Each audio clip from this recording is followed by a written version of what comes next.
Chess champion Chinki. వర్షాకాలంలో చాలా వరకు చాలా ఎండలు వచ్చాయి. అలా వాతావరణం మారడం వల్ల చాలా మంది పిల్లలకి అనారోగ్యమైంది. ఇంకా కొంతమంది పిల్లలకి జలుబు జ్వరాలు కూడా వచ్చాయి. చింకీ కూడా ఒకరోజు స్కూల్ నుండి తిరిగి వచ్చేటప్పుడు తనకి దగ్గు వస్తుంది. అరే చింకీ, నీ ఆరోగ్యం బాలేదు. అమ్మా, మధ్యాహ్నం నుంచి గొంతులో ఎలానో ఉంది. ఏం పర్వాలేదు, నేను తులసి, అల్లం, మిరియాలు, శొంఠి వేసి కషాయం తయారు చేస్తాను. నీకు సాయంత్రం కల్లా జలుబు తగ్గిపోతుంది. కానీ సాయంత్రం వరకు చింకీ ఆరోగ్యం ఇంకా పాడవుతుంది. ఇంకా తనకి చాలా జ్వరం కూడా వస్తుంది. నాన్న ఫ్యామిలీ డాక్టర్కి ఫోన్ చేస్తాడు.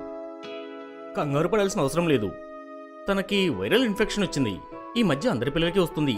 కంగారు పడాల్సిన అవసరం లేదు. నేను మందులు రాసిస్తాను, అవి వాడండి. గట్టుకి కూడా చింకీ గురించి చాలా కంగారుగా ఉంటుంది. అతను ఒక రెస్పాన్సిబిలిటీ అన్నయ్యలాగా బిహేవ్ చేసి మెడికల్ షాప్కి వెళ్లి చింకీ కోసం మందులు తీసుకుని వస్తాడు. అమ్మ కూడా చింకీకి మందులు వేస్తుంది. ఇంక తను హాయిగా పడుకుంటుంది. మరుసటి రోజు చింకీ స్కూల్కి వెళ్లలేదు. గట్టు కూడా స్కూల్ నుంచి వచ్చిన తర్వాత ఎక్కువ సమయం చింకీతోనే గడిపేవాడు. చింకీకి బోర్ కొట్టకుండా గట్టు తనకి మ్యాగజైన్లో ఇంట్రెస్టింగ్ స్టోరీస్ చదివి వినిపిస్తూ ఉండేవాడు. గట్టు ఇలా చింకీని జాగ్రత్తగా చూసుకోవడం చూసి అమ్మ చాలా ఆనందపడుతుంది. ఒకరోజు గట్టు చాలా ఇంట్రెస్టింగ్ న్యూస్ పేపర్లో చదువుతాడు. ఇంకా దాని గురించి చింకీకి చెప్తాడు. అరే చింకీ, నేను ఇవాళ ఎలాంటి కంప్యూటర్ గురించి చదివాను అంటే అది చెస్ ఆడగలదు. అవునా? అవును చింకీ, సైంటిస్ట్ ఎలాంటి కంప్యూటర్ తయారు చేశాడు అంటే అది మన మనుషుల్లానే చెస్ ఆడగలదు. దాని పేరు డీప్ బ్లూ. అదైతే ఒకసారి చెస్ ఛాంపియన్నే ఓడించింది. అవును, ఇది నిజం. వరల్డ్ వైడ్లో ఉన్న చెస్ ఛాంపియన్నే అది ఓడించింది. అవునా? నాకు కూడా చెస్ గేమ్ అంటే ఇంట్రెస్టింగ్గా అనిపిస్తుంది. నేను నీకు ఫోన్లోని చెస్ గేమ్ ఇన్స్టాల్ చేసి ఇస్తాను. నువ్వు ఒక్కదానివే కూర్చొని హాయిగా ఆడుకో. ప్రాక్టీస్ కూడా అయినట్లుగా ఉంటుంది.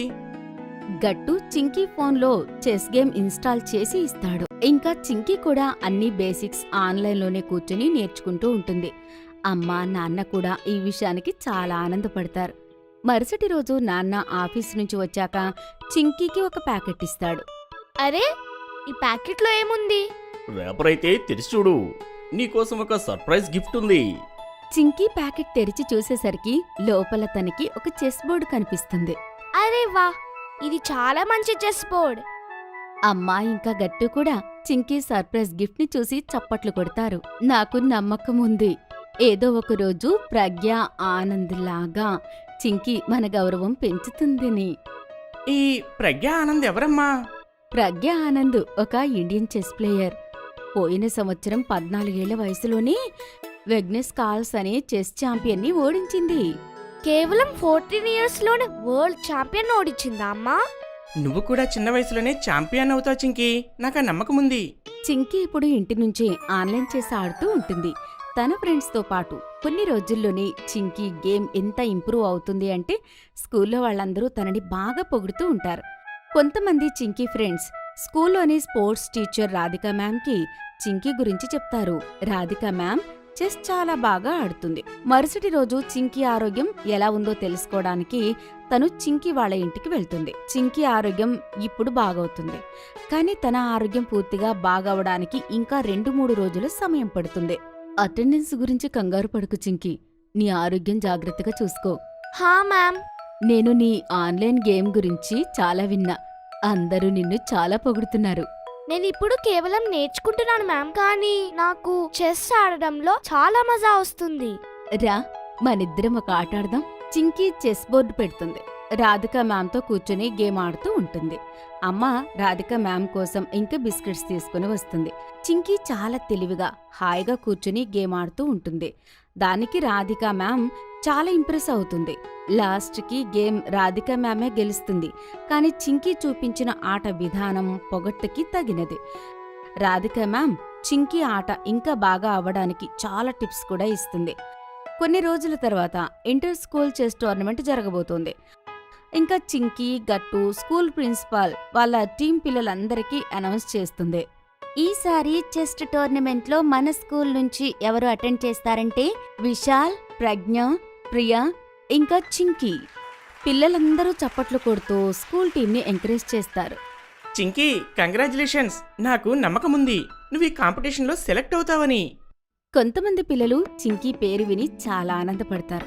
మరొక పక్క కొంతమంది టీచర్స్ చింకీని చూసి అనుమానపడతారు. హిస్టరీ టీచర్ సంధ్య మ్యామ్, చింకీ చాలా చిన్నపిల్ల, తను ఈ వయసులో అంత పెద్ద స్టూడెంట్స్తో తను ఎలా పోటీగా? చింకీ చిన్నపిల్ల కావచ్చు, కానీ తన బ్రెయిన్ చాలా షార్ప్. నాకు నమ్మకం ఉంది చింకీ తప్పకుండా గెలుస్తుందని. నెక్స్ట్ సండే కోర్ట్ డౌన్ హాల్లో ఇంటర్ స్కూల్ చెస్ టోర్నమెంట్ మొదలవుతుంది. చింకీని ఎంకరేజ్ చేయడానికి అమ్మ, నాన్న ఇంకా గట్టు కూడా వస్తారు. వాళ్లతో పాటు మిగతా స్కూల్ పిల్లలు ఇంకా రాధిక మ్యామ్ కూడా. మొదటి రౌండ్లోనే చింకీ స్కూల్ ప్లేయర్స్ కుమోద్ ఇంకా విశాల్ వాళ్ళ మ్యాచ్ ఓడిపోతారు. ప్రజ్ఞ చాలా బాగా ఆడుతుంది, ఇంకా రెండో రౌండ్కి క్వాలిఫై అవుతుంది. కానీ చింకీ మ్యాచ్ మాత్రం స్కూల్ యొక్క పీటర్ వేగుల్స్తో జరుగుతుంది. పీటర్ ఓవర్ కాన్ఫిడెన్స్తో అతని స్నేహితులతో ఇలా అంటాడు, ఈ చిన్నపిల్ల అయితే నాతో పాటు ఒక అర్ధగంట కూడా ఆట ఆడలేదు. వాళ్ళందరూ చింకీని చూసి నవ్వుతారు. కానీ ఆట మొదలైన వెంటనే చింకీ ఆట ఎలా చూపించిందంటే పీటర్ ఆశ్చర్యపోతాడు, ఇంకా కన్ఫ్యూజ్ అవుతాడు. అసలు చింకీ క్వీన్ ఎలా పీటర్ దగ్గరికి వచ్చి వల వేసింది అని. ఇంకా 15 నిమిషాల తర్వాత పీటర్ చెక్మేట్ అవుతాడు. ఇంకా చింకీ కూడా అతన్ని ఓడించి సెమీఫైనల్లో తన చోటు ఏర్పరచుకుంది. ఇంక ప్రతి ఒక్కరూ చింకీ గురించే మాట్లాడుకుంటూ ఉంటారు. మరొక పక్క చింకీ స్కూల్మేట్ ప్రజ్ఞ కూడా తన మ్యాచ్ ఓడిపోతుంది. ఇప్పుడు మెడల్ గెలిచే బాధ్యత మొత్తం చింకీ మీదే ఉంటుంది. చింకీ టోర్నమెంట్ ఇప్పుడు రుబీనా అనే అమ్మాయితో ఉంటుంది. తను కూడా చింకీలానే మొదటిసారి ఈ గేమ్ లో పార్టిసిపేట్ చేస్తుంది. ఇంకా తన అటాకింగ్ మూవ్స్ గురించి కూడా చాలా మంది మాట్లాడుకుంటూ ఉంటారు. మ్యాచ్ కి ముందు రాధిక మేడం, చింకీ, ఈ రుబీనా అనే అమ్మాయి మూవ్స్ చాలా డేంజర్గా ఉంటాయి. మ్యామ్, అందుకే నేను డిఫరెంట్ స్ట్రాటజీలో గేమ్ ఓపెన్ చేస్తాను. చూస్తాను రిబీనాకి ఎంత పేషెన్స్ ఉందో. గేమ్ మొదలవుతుంది. రుబీనా ఒకటి తర్వాత ఒకటి అటాకింగ్ మూవ్స్ ఏర్పరుచుతుంది. కానీ చింకీ ఆంటిసిపేషన్స్ చాలా షార్ప్. తను ఎలా తన సివిలియన్ డిఫెన్స్ తయారు చేస్తుందంటే దానివల్ల రుబీనా ధైర్యం తగ్గిపోతుంది. ఇంకా రుబీనా తప్పు చేయడం మొదలు పెడుతుంది. ఇంకా అదే అవకాశంగా చూసుకుని చింకీ రుబీనా కింగ్ని ఓడించేస్తుంది. ప్రతి ఒక్కరూ ఆశ్చర్యపోతారు, చింకీ ఇంత ప్రశాంతంగా రుబీనాని ఎలా ఓడించింది అని. ఆఖరికి ఫైనల్ గేమ్ మొదలవుతుంది. ఈసారి చింకీతో ఆడుతుంది శనయ్య శర్మ, తన లాస్ట్ ఇయర్ ఛాంపియన్. తను చింకీ కన్నా వయసులో 4 సంవత్సరాలు పెద్దది. అంతేకాకుండా పోయిన 2 సంవత్సరాలుగా తను గోల్డ్ మెడల్ గెలుస్తూనే ఉంది. చింకీకి సైనా స్ట్రాటజీ అర్థం కాలేదు. ఇంకా మెల్లిమెల్లిగా సైనా గేమ్లో గట్టి పట్టు పడుతుంది. తను చింకీ 2 సిపాయిలు ఇంకా ఒక మంత్రిని ఎగరేస్తుంది. కానీ చింకీ శనయ 3 పౌండ్లని మాత్రమే దూరం చేయగలిగింది. గేమ్ మెల్లిమెల్లిగా శనయ గెలుస్తుందేమో అనుకున్న వెంటనే చింకీ హైరిస్క్ పౌండ్ తయారు చేసింది. ఒకవేళ అది పని చేసింది అంటే అది నేరుగా సయనా క్వీన్ని అవుట్ చేసేస్తుంది. యాక్చువల్లీ చింకీకి ఆ మూవ్ రాధిక మ్యామ్ నేర్పించింది. ఇంకా తన అనుకున్నట్టే ఆ మూవ్ పనిచేసింది. చింకీ కొన్ని క్షణాల్లోనే శనయ క్వీన్ని ఎగరేసింది. శనయ గేమ్ మొత్తం తన క్వీన్ పైన ఆధారపడి ఉంటుంది. ఇంకా చింకీ చేసిన ఈ మూవ్ వల్ల తను పూర్తిగా ఆగిపోతుంది. చింకీ కొన్ని నిమిషాల్లోనే శనయాకి చెక్మెట్ చేస్తుంది. అదే మరొక పక్క పూర్తి టౌన్ హాల్ మొత్తం అందరి చప్పట్లతో నిండిపోతుంది. చింకీకి చీఫ్ గెస్ట్ గోల్డ్ మెడల్ వేస్తారు. ఇంకా అది చూసి అమ్మ, నాన్న, గట్టు ఇంకా రాధిక మ్యామ్ చాలా ఆనందపడతారు. ఇప్పుడు Chinki state level junior chess champion కి సెలెక్ట్ అయిపోయింది. నీకు అనారోగ్యంగా ఉన్నప్పుడు కూడా నువ్వు ఆ సమయాన్ని ఒక కొత్త విషయం నేర్చుకోవడానికి ఉపయోగించుకున్నావు. ఇవాళ దానివల్లే నువ్వు ఛాంపియన్ అయ్యావు. We are proud of you Chinki.